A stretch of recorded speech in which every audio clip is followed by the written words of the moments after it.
Assalamualaikum warahmatullahi wabarakatuh. Pemirsa, berjumpa lagi dengan saya Krisna Livia tentunya dalam program bisnis Anda. Di episode kali ini saya kedatangan wanita yang sangat luar biasa, Ibu Siti Rohayatun. Assalamualaikum Ibu. Waalaikumsalam warahmatullahi wabarakatuh. Gimana kabarnya? Alhamdulillah baik Mbak Krisna. Baik. Gimana perjalanan tadi menuju BRTV, lancar? Alhamdulillah lancar. Lancar ya, alhamdulillah. Nah, Ibu Siti Rohayatun ini merupakan pengusaha di bidang craft atau ini lebih tepatnya Sulaman. Oh, sulaman. Oke, iya. sulaman. Anyaman nggak ada ya? Nggak, sulam benang dan sulam pita. Oke, ini sebenarnya dari dulu sih aku pengen banget sih belajar untuk sulam menyulam. Cuma karena mungkin aku nggak punya alatnya dan aku baru lihat sekarang nih, oh ternyata ini bener ya yang aku sering tonton di televisi dulu, ternyata kayak gini. Iya. Tapi sayang banget Ibu nggak bawa alat-alat yang lainnya ya? Iya, tapi nanti saya ada workshop Mbak. Oh, Kalau gitu? Mbak nanti berminat bisa tuh Wah, daftar menjadi seru peserta. banget. Wah, Iya. seru banget nih pasti nih pemirsa. Oke, nanti kita banyak banget akan berbincang mengenai usaha di bidang sulam yang ini mungkin jarang banget ya yang ada di sini. Ini Bu, mungkin awalnya kenapa sih Ibu lebih memilih jenis usaha sulam menyulam ini Bu? Jadi awalnya saya itu kerajinan tangan semua saya coba. Tapi di tahun 2015 itu ada seseorang yang order tapi jasa nyulam aja. Beliau itu untuk ekspor. Jadi saya pikir, duh berarti ada pasarnya nih gitu. Sedangkan awalnya di saat saya memulai itu banyak yang komen, duh sulaman itu mah nenek-nenek gitu. Jadi saya berusaha gimana caranya supaya sulam itu tidak melulu image-nya dengan nenek-nenek gitu. Jadi wah ada pasarnya, kenapa enggak nih gitu. Akhirnya saya tekunin lah bidang sulam ini gitu. Keren banget. Jujur ya pemirsa, dari sejak kecil itu aku pengen banget belajar sulam nih pemirsa. Dan kebetulan aku saat ini sudah melihat ini alatnya secara langsung. Kalau ini tuh yang bentuknya bulat itu namanya apa Bu? Hoop art kalau ini Mbak. Jadi wah, keren. Kalau ini memang aslinya itu termasuk alatnya pemidang atau ada yang nyebut juga ram. Tapi ini saya buat untuk bingkainya. Jadi sekalian saya jual dengan midangannya gitu. Tapi jenis-jenis midangannya juga banyak. Ada yang dari plastik. Tapi kalau untuk hiasan dinding ini kan lebih estetik kalau yang dari bahan kayu ini. Bener. Gitu. Tapi aku kira tuh ini tuh bisa dipakai beberapa kali enggak? Kalau ini bisa. Jadi bahkan bisa bertahun-tahun, tapi kalau untuk proses kita produksi ya Mbak. Iya. Nah kalau ini kan memang untuk hiasan. Karena ini Ibu bentuknya hiasan dan juga mungkin sekalian untuk bingkai pemirsa. Jadi ini untuk sekali pakai aja. Betul. Ya. Kalau misalkan mau bikin kayak untuk baju atau apa gitulah ya yang sejenis bahan-bahan dan yang lainnya, ini mungkin bisa dipakai untuk berkali-kali ya. Oke. Jadi kalau udah selesai kita lepas nanti bisa untuk pakai proses berikutnya. Gitu. Kalau untuk bahan-bahannya sendiri ini apa aja Bu selain apa tadi hoopnya ini? Ada yang bahan plastik Mbak. Bahan plastik, oke. Apalagi selain mungkin jarum, benang, pita? Cuman itu aja karena memang fokusnya kan di sulam, benang dan pita. Oh iya. Nah untuk ini namanya apa? Kali Bu menyebutnya hiasan. Enggak, ini hiasan apa? Hiasan dinding aja ya? Oke. Untuk pembuatan hiasan dinding ini biasanya tuh memakan waktu berapa lama Bu? Kalau menyulamnya itu sekitar 2 jam, tapi tergantung banyak atau enggaknya sulamannya dan juga teknik-tekniknya Mbak. Oh gitu, ada macam tekniknya juga? Tekniknya apa aja tuh? Ada ribbon stick, ada lazy daisy, ada Frank knot, banyak juga masih. Ternyata banyak banget ya, aku pikir ya udah sulam aja gitu. Itu yang membedakan antara yang tadi apa tadi namanya gaya-gaya sulam kayak gitu itu tuh apa Bu? Jenis-jenisnya? Bentuknya kan beda. Oh bentuknya kan jenis bunganya seperti ini sama seperti ini. Oh yang ada membedakan lagi, bentuk. Iya, jadi tekniknya berbeda, bentuknya akan jadi berbeda juga. Oke, berarti ini berbeda ya. Kalau ini perbedaannya apa antara yang ini dengan ini? Ini itu sama? Sama sih Mbak, jadi kalau ini kan ribbon stick, kalau yang ini seam stick, tapi ini sudah dengan 3D, teknik 3D. Jadi dia agak lebih timbul gitu kan. Kalau yang ini enggak ya, kalau yang kayak misalkan ini enggak terlalu timbul ya kalau yang nama-nama ini ya. Kalau yang itu kan benang, sulam benang. Ini aku jadi belajar banyak nih tentang sulam menyulam. Padahal dari dulu aku pengen banget mendalami sebenarnya gara-gara sering nonton sulam, sering baca-baca karena ada sulam-sulam kayak gitu. Ternyata agak sulit juga. Tapi sulit nggak sih untuk belajar sulam ini Bu? Sebenarnya enggak juga sih Mbak. Jadi apa ya? Yang penting sabar aja, telaten, karena nggak bisa juga dengan apa ya, karena itu nariknya juga harus pelan-pelan, nggak bisa terlalu kenceng gitu, nanti dia tidak membentuk bunga. Oh gitu. Tapi pernah gak sih kayak baru nyulam atau udah setengahnya atau udah mau finishing nih, terus tiba-tiba ada kegagalan apa gitu, terus jadi harus rombak lagi? Kalau sampai rombak sih enggak, jadi ini itu kan seni, jadi kalau menurut saya nggak ada salahnya, Mbak. Oh gitu? Iya. Bener sih, kalau seni itu bener ya harus kita akal nih gimana untuk kelihatan estetik gitu ya? Betul, jadi misal nih teknik ini ternyata saya gagal, harusnya bunganya kayak ngembang, ternyata saya terlalu narik gitu, jadi saya bisa timpa. Oh gitu. Ditimpa lagi dengan satu teknik lagi, jadi ketutup tadi.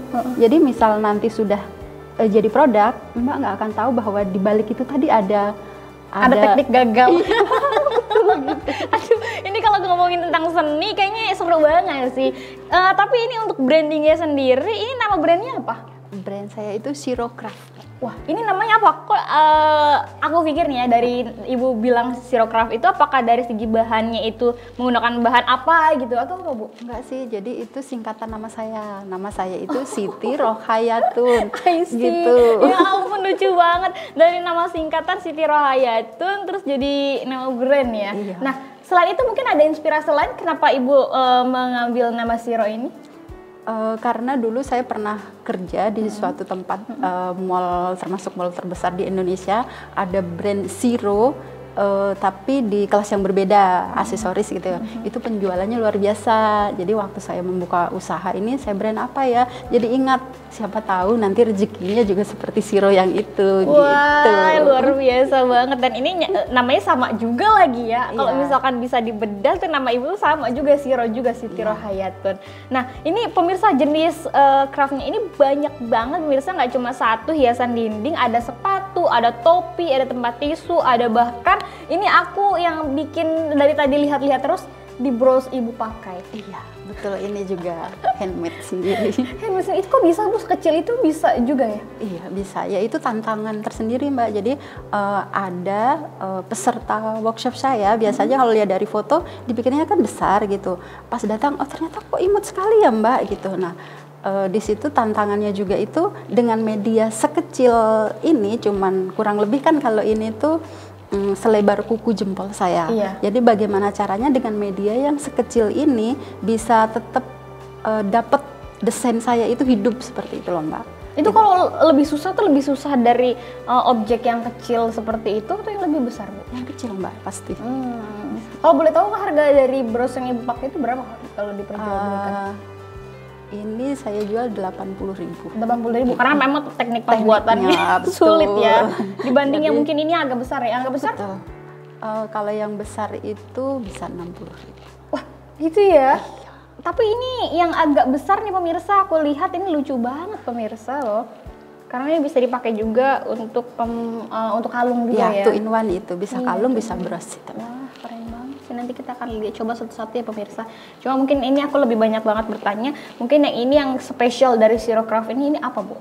Spesialnya ya itu saya ingin memperkenalkan dan bahwa sulam itu tidak identik dengan nenek-nenek seperti dulu awal saya memulai usaha saya ini. Waktu itu kan saya bikin di jilbab. Iya. Waktu saya tawarkan, sulam itu kan biasanya nenek-nenek gitu. Nah, di situ saya pengen bahwa sulam itu tidak identik cuma nenek-nenek aja yang pakai gitu. Karena memang ini harus dilestarikan juga ya. Untuk tradisi sulam menyulam ini kan udah sangat lama banget ya, dan banyak loh masyarakat yang belum melek akan hal ini. Ternyata kalau misalkan kita sadari pemirsa, dengan adanya usaha ini yang mungkin jarang orang tekuni, ini menjadi daya tarik tersendiri untuk kita ya. Seperti aku manggil Ibu Xero aja ya. Ibu Xero ini yang melihat di sekitarnya nggak ada pengrajin sulam, terus ini ada motivasi tersendiri, Bu, ketika itu. Apa Ibu melihat ada seorang yang punya sulaman bagus terus jadi inspirasi? Bagaimana awalnya? Enggak juga sih Mbak, jadi cuman gini aja, waktu itu pernah ada yang order, kan tadinya saya sempat down tuh karena ya gitu, responnya nenek-nenek buat nenek-nenek gitu ya. Waktu itu saya terima jasa nyulam, jadi orang itu untuk ekspor, lumayan dalam jumlah yang lumayan. Banyak? Gitu, jadi tapi jasa nyulam aja saya, jadi beliau menjadikan produknya gitu. Terus saya pikir gini, oh berarti ada nih pasarnya gitu loh, walaupun di lingkungan saya belum ya saat itu, peminatnya tuh masih sangat minim gitu. Terus beliau juga pernah order untuk dijual di satu komunitas di Indonesia ini yang lumayan besar gitu. Kata saya kalau beliau aja bisa menjual dalam jumlah yang lumayan banyak, kenapa saya enggak? Kan saya pembuatnya, harusnya saya bisa lebih dong gitu. Nah dari situ saya coba pelan-pelan, dan tapi itu saya siasati dengan bikin produk yang lain, tidak cuma jilbab aja gitu. Bagaimana caranya supaya ada pilihan-pilihan lain gitu. Oh waktu itu tuh lebih menekuni ke bidang jilbab ya? Ya awalnya berawal dari jilbab, jadi saya mix dengan bros, saya bikin satu set, saya bundling gitu kan. Nah itu biasanya laku di saat kenaikan kelas, terima rapot, itu biasanya mereka untuk hadiah ibu guru gitu kan. Dari situ oh ternyata lumayan juga nih peminatnya gitu. Ya udah, bagaimana supaya banyak pilihan, carilah ide-ide lain, bisa jadi apa nih gitu. Jadi bisa juga jadi pilihan untuk kado misalkan. Jadi tidak melulu jilbab sulam seperti itu. Awalnya Ibu memang dari sejak kecil tuh sudah bisa menyulam, dari keluarga tersendiri yang menurunkan hal tersebut atau bagaimana Bu? Justru enggak Mbak. Saya bilang saya nggak punya jiwa seni. Bahkan waktu saya SD, pelajaran yang paling tidak sukai adalah kesenian. Serius Bu? Karena saya tidak bisa gambar, tidak bisa nyanyi. Kok saya banget sih Bu? Aku nggak bisa gambar, aku nggak bisa nyanyi. Kalau disuruh, misalkan ada orang yang mau menyuruh aku kedua hal tersebut, kayaknya aku udah angkat tangan ya, aku nggak bisa gambar dan nggak bisa nyanyi. Jujur Mbak, kalau dulu waktu SD itu biasanya kalau pelajaran menggambar itu kan anak-anak suka ya. Iya. Saya stres. Jadi menggambar bunga, menggambar gunung dengan padi yang simple itu saya nyontek jujur. Jadi waktu saya bikin ini, saya terus terang aja jiplak gitu. Tapi dengan teknik jiplak itu ternyata ada keuntungan. Jadi saya pernah bikin awalnya tidak saya jiplak. Ternyata ada orang repeat order. Saya kebingungan dong. Kan otomatis saya misal Mbak saya mau dong ini seperti ini, otomatis saya berusaha paling enggak 95% menyerupai yang sudah dong. Padahal itu karya saya sendiri loh gitu, masa iya saya nggak bisa sama. Nah dari situ saya coba bikin pola, bikin patron, jadi misal nanti ada yang repeat order, saya bisa pakai lagi pola sebelumnya. Jadi misal pun ada perbedaan, karena handmade tidak mungkin bisa 100% sama. Itu paling tidak bisa 98%. Untuk membuat polanya ini awalnya bagaimana Bu? Sedangkan Ibu kan nggak suka menggambar. Misal dari majalah, kalau waktu itu kan belum ada YouTube Mbak ya saya gitu. Terus atau dari Facebook kan cuman di HP gitu ya. Jadi kecil, saya coba coret-coret. Itu bisa berulang-ulang untuk dapat gambar yang sesuai dengan yang saya inginkan.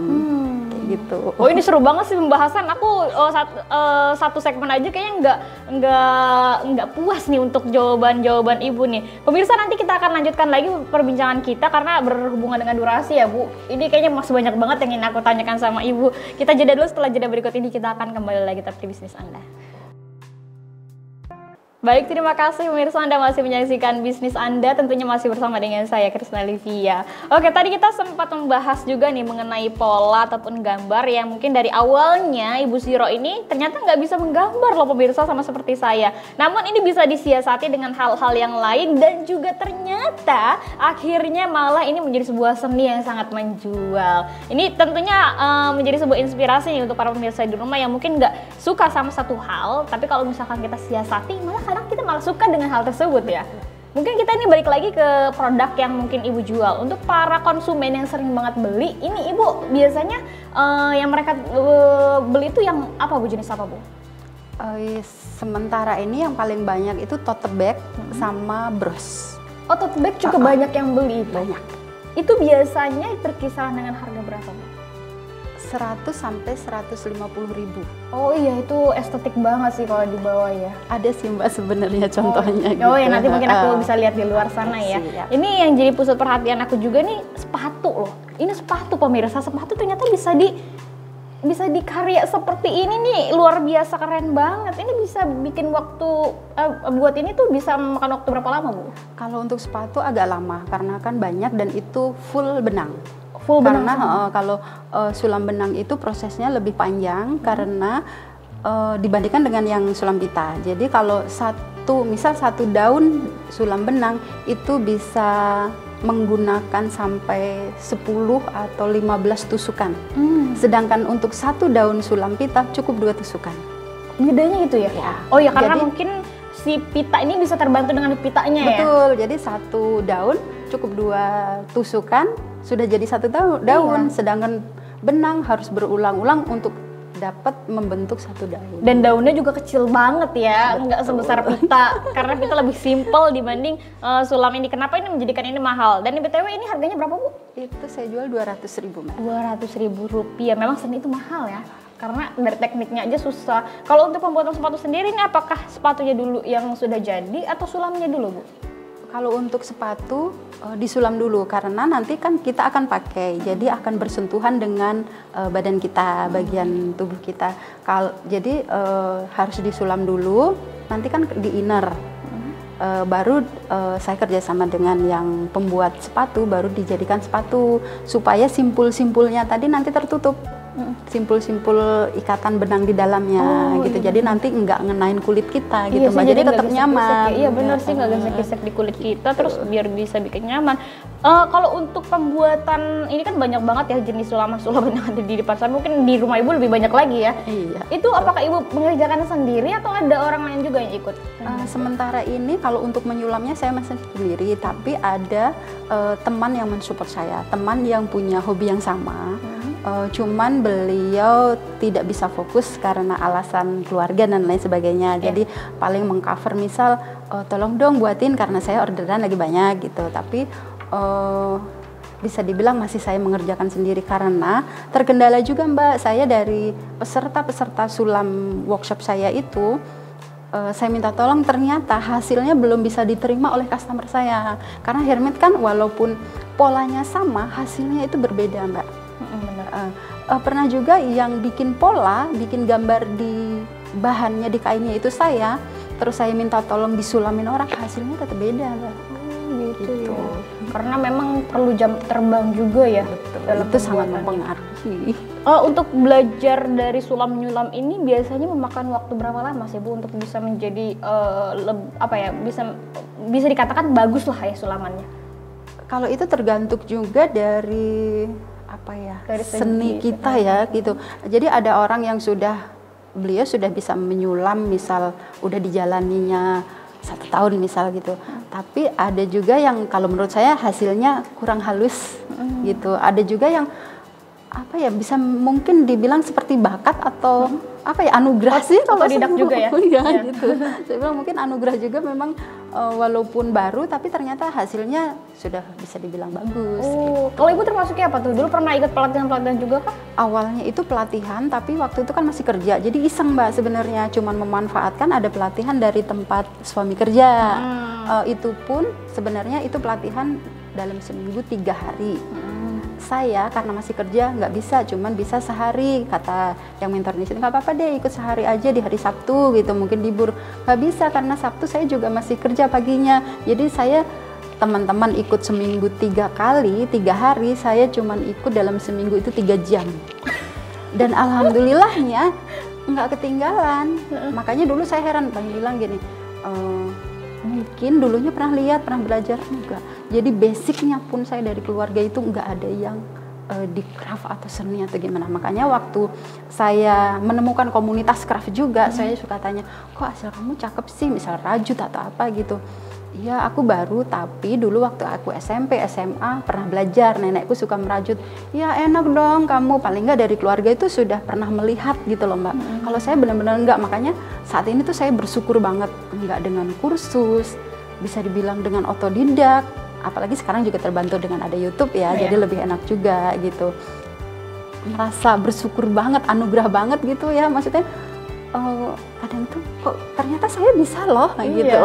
Padahal pemirsa kalau misalkan ini bisa dibanding dengan orang-orang yang mungkin kursus atau pelatihannya lama, ini bisa dilihat kualitasnya ya Bu, bisa dibanding lah ya, ini kayaknya bagusan mana, karena memang tadi yang Ibu bilang anugerah setiap orang kan berbeda. Terus apalagi yang tadi aku jadi agak tercengang, ibunya ini awalnya nggak suka seni sama sekali ya, di bidang menggambar apalagi yang sangat di luar banget sama apa yang sekarang menjadi hasil loh. Ini kan maksudnya kalau dari gambar pola dan yang lain ini kan sangat harus sinkron lah ya. Waktu kecil aku suka gambar, aku ini kan agak masuk akal. Malah ini nggak sama sekali ya. Makanya kalau ada teman bilang, Mbak berarti kamu pintar gambar? Enggak, saya bilang gitu, enggak sama sekali gitu. Terus gimana jiplak? Terus saya kembangin sih, misal bikin bunga seperti ini. Oh ternyata kok hasilnya belum luwes menurut saya gitu, belum natural gitu. Saya hapus lagi, bikin lagi. Jadi satu gambar itu bisa sampai berulang-ulang saya untuk dapat gambar menurut saya bagus gitu, Mbak. Iya, tapi kalau untuk para konsumen Ibu ini apakah bisa memesan secara custom? Bisa. Bisa. Sangat bisa, Mbak. Kalau jadi sekarang Ibu udah pandai ngegambar dong. Ya agak luas sedikit lah, Mbak, karena mungkin karena terbiasa ya, iya, karena gitu. Terbiasa ya. Gitu. Dan jadi misal beliau kasih gambar mungkin dapat dari sosmed atau gimana, Mbak aku bisa nggak dibikinin seperti ini, tapi aku maunya warnanya kombinasi ini. Saya bilang insya Allah bisa. Dan hasilnya alhamdulillah tidak ada yang kecewa sih selama ini. Keren banget sih, emang ini perlu banget dilestarikan ya pemirsa, apalagi mungkin sekolah-sekolah sudah mulai melirik. Sekolah baru ada beberapa di lingkungan saya, insya Allah nanti bisa berlanjut juga. Iya, bisa bekerja sama ya, karena memang ini perlu banget sih pemirsa. Kalau pelajaran dulu tuh ada seni budaya kalau aku atau prakarya ya, itu tuh biasanya kita cuma bikinnya yang simpel-simpel aja nih pemirsa. Kalau datangin langsung sama pelatihnya, ini bisa menjadi sebuah inspirasi juga, apalagi nih kalau misalkan setelah lulus kan kadang-kadang kan bingung ya cari kerja atau apa. Nah, dibuka bidang usaha ini tuh kayaknya menjanjikan juga, karena jarang banget yang ada di sini ya, sekitar sini. Tapi itu juga tantangan, Mbak, karena sekarang anak muda sekarang itu kurang menyukai. Tapi beberapa tahun terakhir ini ada peserta saya itu yang anak-anak SMP kayak gitu, ibunya yang mendaftar, tapi nanti yang praktek itu anaknya. Oh, gitu. Di situ saya suka juga, oh berarti sudah mulai dilirik nih gitu. Mungkin support juga dari orang tuanya. Mulai terbuka gitu, ya konsepnya. Ini ngomongin tentang menyulam pemirsa, ternyata yang aku ketahui ini entah dari buku atau mana yang saya ingat aku ya pemirsa, katanya kalau misalkan teknik menyulam ini bagus untuk otak loh Bu ya. Betul, jadi ada pengalaman juga nih Mbak. Jadi waktu itu ada salah satu peserta sulam sedang berobat, sedang terapi karena sakit satu dan lain hal di kepalanya lah gitu. Terus beberapa waktu setelah pelatihan beliau japri saya, katanya, Mbak Siti aku tadi kan kontrol ke dokter. Kata dokternya perkembangan aku bagus, katanya kok bisa bagus gini gitu. Aku bilang dong, akhir-akhir ini aku belajar nyulam, jadi rutin nyulam gitu. Oh bagus banget itu, karena kan antara motorik kasar dengan motorik halusnya itu bisa terus jalan gitu katanya. Pokoknya bahasa istilahnya kurang gitu ya. Keren banget sih pemirsa tuh kan. Apalagi untuk di era sekarang nih pemirsa yang kita ketahui kayaknya nggak bisa lepas dari gadget ataupun handphone. Ini kalau misalkan kalian harus belajar sulam, kayaknya ini bagus banget sih untuk melatih agar kita lebih kurang ya waktu dalam untuk gadget ini ya. Biasanya kita kan kayak seharian banget, sehari tuh bisa sampai beberapa jam banget sih untuk megang HP. Nah, untuk cara mengatasinya tuh kalian bisa belajar sulam. Betul. Jadi kita lebih fokus, lebih menghitung juga nggak sih? Kalau untuk yang sulam benang, iya bisa sambil berhitung Mbak itu. Coba Ibu kasih tahu aku yang mana yang teknik sambil berhitung. Yang seperti ini. Oke, ini kenapa Ibu bisa katakan ini sambil berhitung? Jadi kelopak-kelopak bunganya ini namanya teknik bullion stick. Oke. Ya, jadi itu jarum ditusukin ke bahannya, terus benangnya ini dililit ke jarumnya. Itu untuk pertama 5 lilitan.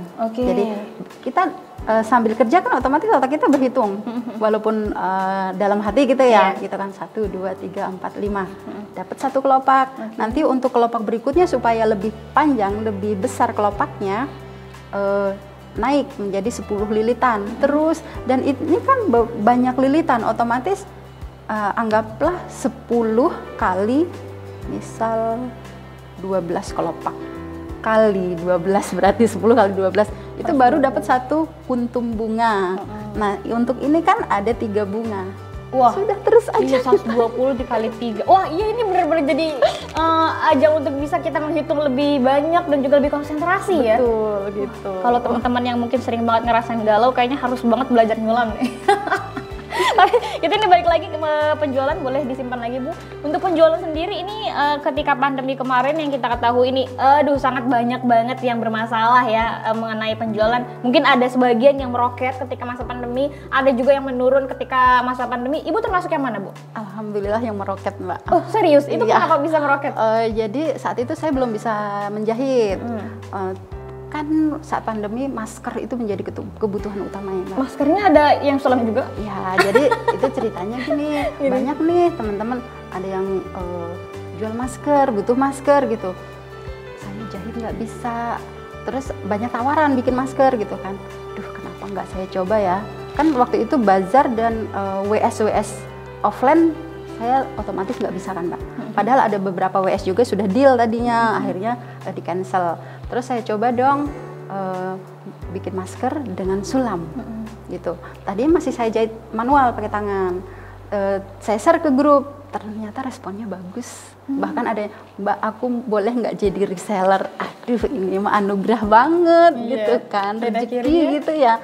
Akhirnya saya buat. Awalnya itu untuk jahitnya ngupah.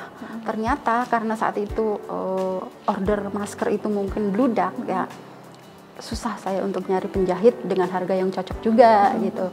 Akhirnya saya nekat belajar menjahit dan akhirnya bisa. Dan akhirnya alhamdulillah malah menjadi bisa menjahit dari yang tadinya keterbatasan kan. Itu tadinya kan kendala saya kan, masalah saya.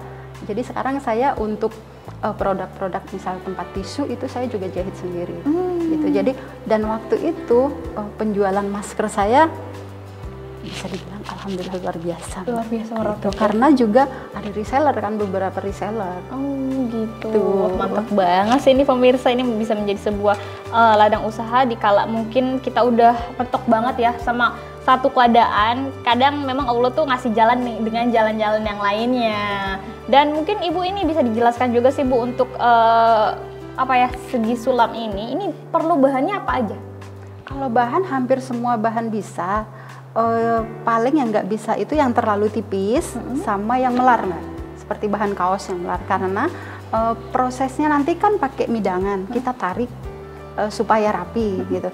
Nah kalau kaos melar nanti saat dilepas kan dia akan mengkerut lagi, otomatis nanti bentuk sulamannya akan berubah kan gitu. Nah kalau untuk bahan-bahan yang tipis karena sulam pita nanti akan mengkerut juga. Oke, tapi kalau untuk penjualan yang Ibu rasakan sekarang tuh udah sampai mana Bu kira-kira? Kalau penjualan saya pribadi masih di lokal aja Mbak, tapi kan ada juga beberapa yang kayak reseller kayak gitu, terus itu keluar kota sudah sih gitu, tapi masih di Indonesia aja. Oh masih gitu. Indonesia, mudah-mudahan nanti bisa ke mancanegara ya. Nah pemirsa, untuk para pemirsa di rumah yang mungkin ingin membeli atau tertarik dengan sulaman yang ada di hadapan saya ini bisa langsung hubungi di nomor 0815 84 333 3-nya 4 kali 23 atau di Instagramnya @zero_craft atau di Facebooknya ya Siti R. Bisa juga langsung kunjungi alamatnya di Peru Mustika Grande, Jalan Ruby 4, Blok F4 nomor 41 RT 9 RW 013 yang tertera di layar kaca Anda. Nah pemirsa, nanti di segmen selanjutnya kita akan lebih banyak ngobrol. Ini nggak kerasa banget sih kalau ngobrol sama Ibu. Karena seru banget ya bahas-bahas seputar seni. Tapi kita jeda dulu, setelah jeda berikut ini kita akan kembali lagi tetap di bisnis Anda. Baik, terima kasih pemirsa, Anda masih menyaksikan bisnis Anda bersama saya Krisna Livia. Oke Bu, kita lanjutkan perbincangan kita pada hari ini. Kalau Ibu dari segi pemerintah sendiri bagaimana pendapat Ibu? Apakah pemerintah juga turut serta membantu berkembangnya seni craft ini Bu kalau menurut Ibu Bu? Sangat membantu. Itu kalau buat saya, tadinya saya yang tidak tahu kemana-mana. Saat ini alhamdulillah sih Mbak, untuk di Kabupaten Bekasi sendiri insya Allah sudah banyak yang mengenal produk saya. Waduh, ibu pernah ikut bazar-bazar gitu atau ada kegiatan yang seminar atau apalah? Ya, bazar, jadi setiap ada bazar, selagi saya dapat info dan saya jadwalnya bisa, saya berangkat, Mbak. Mau di mana itu, saya bilang selagi masih di Bekasi aman. Saya bilang gitu. Tapi ibu pernah ada penjualan juga nggak sih, misalkan di luar Bekasi, di Jakarta gitu atau bagaimana? Kalau untuk di Jakarta, saya pernah ikut bazar di Sarinah Tamrin ya Mbak. Itu di sana alhamdulillah hasil penjualannya luar biasa. Jadi untuk handmade itu memang harganya beda ya Mbak. Kesadaran handmade itu kan masing-masing orang berbeda-beda. Daerah juga beda-beda gitu. Jadi misal di sini atau di wilayah saya, segitu kok harganya segitu sih gitu. Saya bertahan itu Mbak, karena memang prosesnya kan gitu, nggak bisa dibandingkan dengan produk-produk pasar atau produk pabrikan juga kan gitu. Jadi di saat bazar di Sarinah Tamrin itu, harga sudah saya up 70% Mbak. 70%? Dari harga di Bekasi. Ternyata di sana penjualannya itu orang nggak pakai nawar Mbak, bahkan belinya bukan cuma 1, 3, 5. Nggak pakai nawar, kayak sepatu itu saya di sana sampai kehabisan. Bazarnya 5 hari, di hari ketiga sudah nggak ada produk. Yang jaga di sana bilang, Mbak Siti besok kalau kesini bawa produk lagi. Sepatunya habis, nggak ada lagi. Itu bisa terjual berapa tuh semua Bu? Waktu itu berapa ya, 5 hari itu saya terjual 15 pieces, 15 pasang sepatu. Iya. Untuk yang produk yang lainnya? Bros waktu itu best sellernya. 30 kayaknya. 30, wah lumayan. Iya, karena makanya saya juga kaget Mbak. Saat itu kan memang bazarnya offline tapi transaksi online lewat aplikasi gitu ya. Itu di rumah saya lihat kok ada penjualan bros 5 pieces. Kalau dalam satu transaksi berarti 5 satu orang dong itu gitu. Gak lama itu siangnya 3 pieces lagi. Wow, ternyata kata saya gitu. Jadi sudah harga saya up, balik lagi ke situ. Kesadaran handmade di sana itu luar biasa gitu. Jadi menemukan pasar yang tepat itu juga perlu gitu. Bener Mbak. Sih, memang sih di setiap jenis usaha kita tuh harus tahu pangsa pasarnya tuh di mana. Ketika kita sudah mengetahui tempatnya di mana, itu kadang kita lebih jauh dihargai lah ya, apalagi di bidang seni. Nah, Ibu itu tadi dengan adanya bazar seperti itu sangat bantu banget ya Bu. Apalagi kesadaran masyarakat terkait handmade ini mungkin di kalangan sini tuh belum terbuka lah ya. Ya paling kita misal gini Mbak, kok ini mahal banget? Iya Ibu, ini 100% handmade, dibuat dengan tangan, betul-betul. Jadi kalau produk pabrikan, misal yang dikerjakan dengan mesin, otomatis kan mesin yang bekerja. Udah, kalau ini tangan kan enggak Bu, saya bilang gitu kan. Oh gitu, makanya itu saya juga suka menawarkan bahwa saya juga buka pelatihan. Jadi dari pelatihan itu juga kan mengedukasi Mbak. Jadi kadang dari peserta, oh ternyata susah ya, aku pikir gampang loh gitu.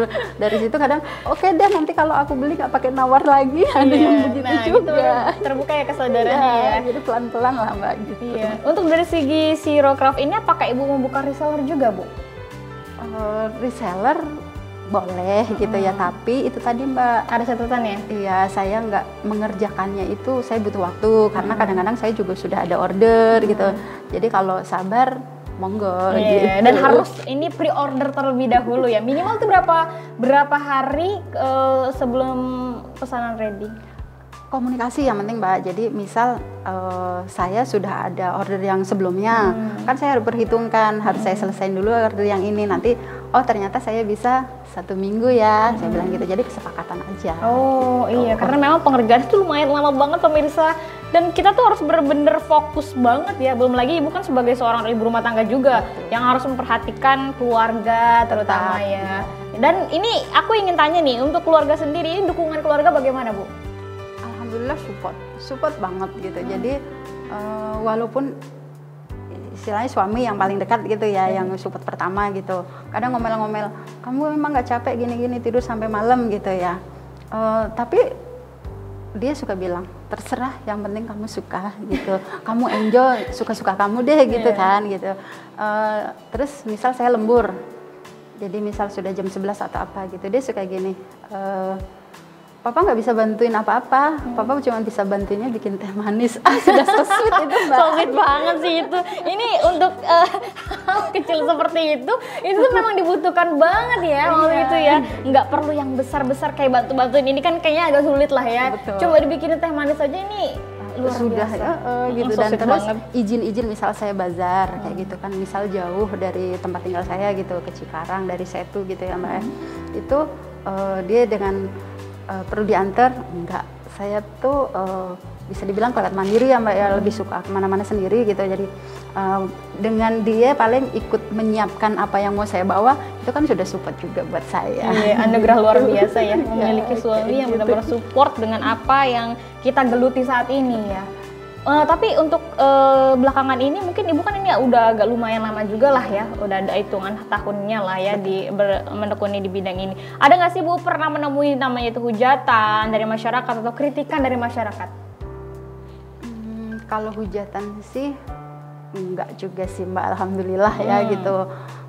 Paling ya ada juga yang paling emang nggak capek ikut bazar kemana-mana, karena dari bazar juga memang tidak menjanjikan, tidak bisa menjanjikan, apalagi produk saya Mbak, saya sadar. Jadi kalau bazar itu no sale itu saya sudah sering. Itu misal 1 minggu padahal ya bazarnya di Cikarang, ada penjualan saat itu cuman masker 3 pieces. Kalau dihitung dengan waktu ongkos saya gitu sebenarnya nggak nutup, tapi efeknya itu di kemudian hari Mbak, saya jadi pernah kan waktu bazar saya bawa kartu nama gitu, taruh kartu nama, ada yang ngambil, ternyata 3 bulan kemudian ada yang menghubungi saya, Mbak saya mau order ini dong, waktu itu saya ambil kartu nama Mbak waktu Mbak bazar di sini. Saya mikir, oh bazar ini tuh sudah 3 bulan yang lalu loh. Dari situ bikin saya nambah semangat Mbak. Jadi misal hari ini memang penjualan belum, tapi rezeki kan nggak ada yang tahu Mbak. Yang penting kita usaha dulu gitu. Kita usaha dulu, kita kan nggak tahu ya rezeki kapan. Dan yang penting ini Ibu sekedar promosi oke lah ya, gitu. Terus tadi kan dari segi hujatan, alhamdulillah nggak ada lah ya. Tapi kalau untuk dukungan dari mungkin dari teman-teman, dari keluarga, dan yang motivasi banget ini siapa Bu? Memotivasi ya tetap keluarga dan teman-teman dekat gitu. Jadi waktu itu saya sempat aduh bisa nggak ya gitu kan, terus kata teman bisa Mak, kamu bisa pokoknya, udah oke kok produk kamu, semakin ke sini semakin bagus, semakin halus kayaknya gitu hasilnya. Dari situ sih walaupun karena kan belum banyak Mbak pemain ininya tuh, pemain sulam untuk di daerah Bekasi apalagi kabupaten ini nggak banyak. Di situ juga tantangannya kan gitu. Apa ya, dibilangnya itu segmennya itu sempit banget gitu. Dan ini tuh maksudnya lo yang menjadi mindset orang-orang terkait sulam, katanya identik dengan nenek-nenek, itu tuh masih melekat banget ya di tengah masyarakat yang belum tersadar terkait hal tersebut. Padahal ini nih kalau secara secara kita konsentrasi cara membuatnya, terus melatih motorik kita itu sangat bagus. Apalagi pengalaman Ibu Siro ini yang ternyata ada orang yang benar-benar lagi pengobatan terus juga mengikuti kegiatan sulam, malah ini menjadi sebuah metode yang sangat bagus ya. Iya, katanya bagus. Jadi dokternya bilang bahwa perkembangannya itu bagus ya, itu karena kita sambil mengerjakan, otak kita juga sambil berhitung terus kan gitu. Kayak gitu. Aduh, aku jadi pengen banget nih belajar sama Ibu Siro, beneran serius dah. Boleh ayo iya. Mbak. Tapi private juga bisa kok Mbak. Iya. Tapi saat ini kayaknya ibunya ini nggak bawa alat-alatnya pemirsa, jadi nggak bisa kita tunjukin nih untuk cara pembuatannya itu bagaimana. Nah, untuk para pemirsa di rumah ingin mengingatkan lagi, kalau misalnya pemirsa tertarik untuk membeli produk sulaman Ibu Siro ini kalian bisa mengunjungi Perum Mustika Grande, Jalan Ruby 4, Blok F4, nomor 41, RT 9 RW 013, atau kalian bisa juga hubungi di WhatsApp-nya di 0815 84 3-nya 4 kali 23, dan di sosial medianya di Shiro_craft ini di Instagram atau di CTR di Facebooknya ya. Ini kita harus pre-order dulu kalau misalkan mau beli, karena memang membutuhkan waktu yang lama. Betul. Ibu pernah nggak sih kayak ada dapat orderan banyak nih, terus Ibu nggak bisa menampung? Pernah?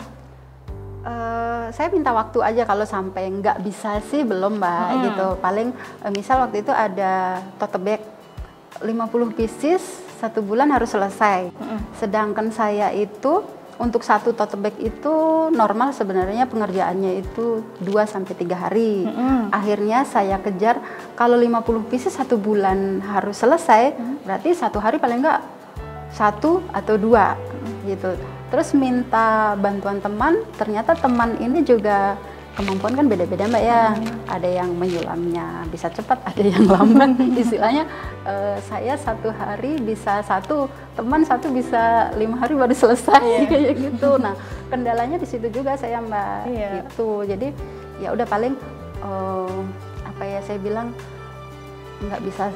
Saya usahain 1 bulan selesai, tapi molor-molor 1 minggu ya, seperti itu sih. Karena emang lama pengerjaannya ya. Betul. Aduh, ini nggak bisa dipungkiri karena memang handmade loh pemirsa, dan butuh konsentrasi ketika kita mungkin salah pengerjaannya juga. Ini harus benar-benar diakalin gimana si karya yang kita kerjakan ini juga harus bagus ya Bu ya. Iya. Gimana caranya supaya customer juga nggak kecewa gitu Mbak. Dan Ibu ini kalau untuk penjualan yang paling jauh tuh kemana Bu? Saya masih ada sih di Palembang Mbak, kan karena saya asalnya dari Palembang. Jadi teman-teman sekolah dulu ada yang order karena lihat kan saya posting di sosial media gitu. Order, ada juga yang dari sana akhirnya jadi reseller. Boleh dong aku nanti buat jual lagi kayak gitu sih. Waduh, mantep banget. Kalau untuk di toko hijau itu ada? Jadi saya belum aktif Mbak, gaptek lah ya gitu, tapi lagi mencoba. Iya, padahal ini lumayan loh ya. Tapi kalau untuk yang di aplikasi Padi UMKM itu berjalan sampai saat ini masih ada order dari situ. Oh gitu. Kalau untuk perizinan ini ada nggak sih perizinan? Kalau makanan kan ada perizinannya. Kalau ini ada nggak sih? Kalau ini perizinnya NIB. Oh NIB aja ya? NIB aja. Dan sangat mudah sih kalau NIB. Iya. Alhamdulillah.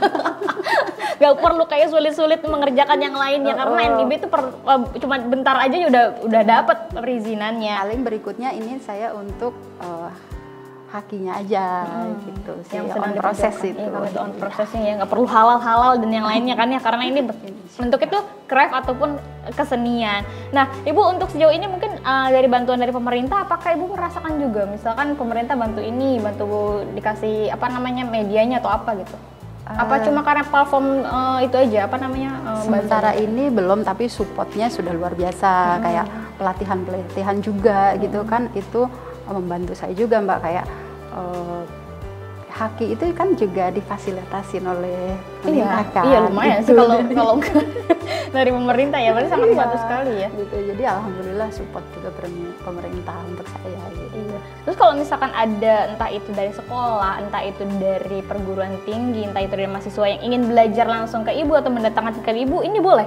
Boleh, sangat boleh. Jadi bisa langsung hubungi ke WhatsApp yang tadi ataupun media sosialnya ya pemirsa. Nah mungkin terakhir Bu, Ibu bisa kasih motivasi untuk para terutama ini para remaja ya yang mungkin belum sadar akan pentingnya budaya sulam menyulam ini yang sangat bagus untuk melatih motorik. Ini silahkan Bu. Kalau untuk motivasi sih pokoknya terus berkarya sepenuh hati itu, dan untuk anak muda bahwa ini itu peluang yang menjanjikan gitu dan sangat bermanfaat untuk kita di depannya, seperti itu. Oke, itu tadi kita sudah berbincang ya dengan Ibu Siro atau Ibu Siti Rohayatun ya. Yang ini kita bahas banyak banget mengenai craft ya pemirsa. Nah pemirsa jangan lupa untuk terus menyaksikan bisnis Anda tentunya hanya di BRTV. Nanti Ibu mudah-mudahan kita lain waktu bisa berjumpa kembali ya dengan mungkin penjualan lebih banyak lagi. Amin. Dan juga lebih laku lagi. Amin. Oke, akhirnya saya Krisna Livia mewakili kerabat kerja yang bertugas pada hari ini pamit undur diri dan sampai jumpa. Wassalamualaikum warahmatullahi wabarakatuh.